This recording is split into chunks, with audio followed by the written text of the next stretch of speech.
Hello guys, LaserBeast here, and welcome back to the second part of the tanking guide, the beginners series that we're doing. We were supposed to be doing a dungeon run in this one, but I felt that it's important to go and do this video, which is going to be talking about the mindset of a tank, everything you should be thinking about when you're tanking a dungeon or a Mythic Plus dungeon, and what your general mindset should be.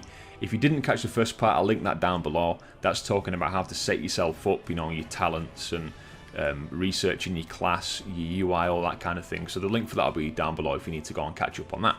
So let's talk about the mindset of a tank. So of course we understand that as a tank your job is to basically hold the aggro and stop other people and yourself from taking as much damage as possible. So you need to keep aggro on everything, you need to make sure you're picking up extra mobs that are coming into the pack, you need to know what's going on with the bosses. So the first thing we need to think about all the time, which should just become second nature as you do this more and more, is your positioning. So it's especially important with bosses in raids. For example, dragons that do tail swipes and all that kind of thing, you need to make sure you've got the boss in the right place. But it does matter all the time as well in Mythic Plus and general dungeons, especially on bosses, but especially Mythic Plus where you've got things like Sanguine that are going to drop on the floor, or just any other abilities that can really mess your group up. So you really need to think about all the time where you're stood. Number one, can I be healed? Is the healer in range? Is the healer out of line of sight? Is the healer going to be facing some kind of trouble, which means they're not going to be able to move for a bit? So can you be healed where you are, and can the rest of your group be healed as well? If you're miles away and the healer's chasing you, your other group members might be at risk. You need to also think, can the DPS do their job from where I am and where they are?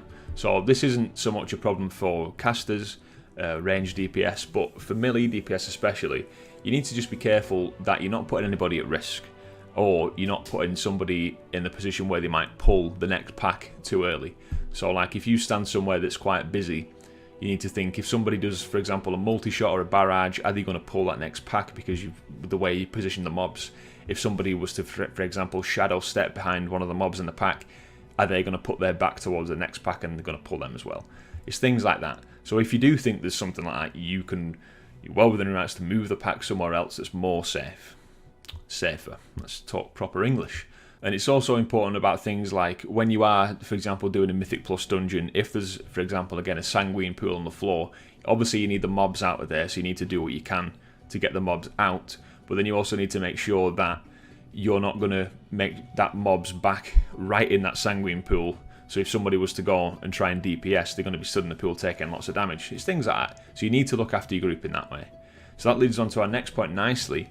You need to help your group as much as possible. So you're the leader, so you need to kind of make sure they know where you're going to go, and you need to do things like help your healer out by using your active mitigation as much as possible. Now we touched on this in the first video. It's basically anything that reduces the damage that you take. Now all tanks have an ability in some way, shape or form that reduces the damage that you're going to take. So that's helping your healer out by saving their mana, by making sure you don't need healing as much.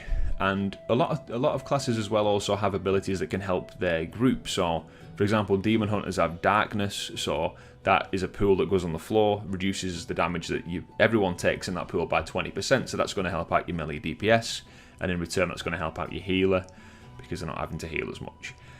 Most tanks, for example, I main a Druid. I can remove curses and things like that, spell debuffs on the party, so it's not just up to the healer to do that. I can cast that in bear form, so if I can see someone, obviously I've got to bear in mind that the healer's dispel has a cooldown too, so I can help out by using mine where possible. You know, as long as I'm doing my job and everything's okay on that end, I can focus on helping out everyone else too. So people will love you if you do this kind of stuff. This is the way to get yourself invited back into groups if you're being a super helpful tank. So the next thing as well is communication. Now, if you're doing an easy dungeon like a normal or a heroic, most people know exactly what to do. It doesn't really matter where you go, which order you kill the bosses in if you've got a choice. But when you step up into like Mythics and Mythic Plus, it's important that you do communicate. For example, the path that you're going to take, and you know what mobs you want CC and all that kind of stuff. So if you can, say what you're going to pull next, say which direction you're going to go. If you see a patrol, call it out, make sure people are aware of it, because they might just be tunneling DPS and might not see. If you need to CC a particular mob, if there's a potentially nasty mob in a certain pack, just tell the group before in advance that you want, for example, a trap on that. And mark the mobs as well, so you can mark little icons above the mobs. You can even put things on the floor, for example, stand on the blue. So make sure you're familiar with how to do this. Just have a little fiddle around with the UI, and yeah, confirm the CC. So for example, blue square is normally freezing trap, moon could be sheep, for example. Just chat them through. See what you've got when you form a group. If you've got a mage, you know you've got a sheep. If you've got a hunter, you know you've got a freezing trap, for example. If you know the tactics, which you really should do, this is an important thing. You should be researching the bosses before you go in and understanding what's going to happen in that dungeon and which is the best route. Now, at a very, very bare minimum, you should be looking at the dungeon journal and reading through the tank bits. If you go on the summary section, it literally shows you it splits it into tank, DPS, and healer usually. If there's anything special that you need to be aware of, it'll tell you, and it'll tell you how to deal with it. You know, so for example, kite when this ability happens, or just you basically use active mitigation for this, or whatever it is, or line of sight this ability. Things like that. You need to know what's going on, and you can pull this up obviously mid dungeon run. It's perfectly fine to just say, you know, ask for a second while you just read the dungeon thing, but you want to really do this before. So at a minimum, read the dungeon journal. Even better, go and read some guides if you prefer just reading things, or watch some video guides to dungeons. There's tons on YouTube, and just see what people do. Or as well, if you don't want to do that, queue as a DPS or a healer if that's what you're good at, and go through the dungeons and learn them and see what the tank does, which way they go, learn that off by heart, and then go and tank it yourself.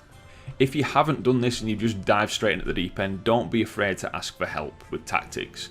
It's much better to just ask for help and know what you're doing, rather than just try and wing it and completely fail and keep on wiping. People are just going to get annoyed and leave. So people will usually expect you to know what to do.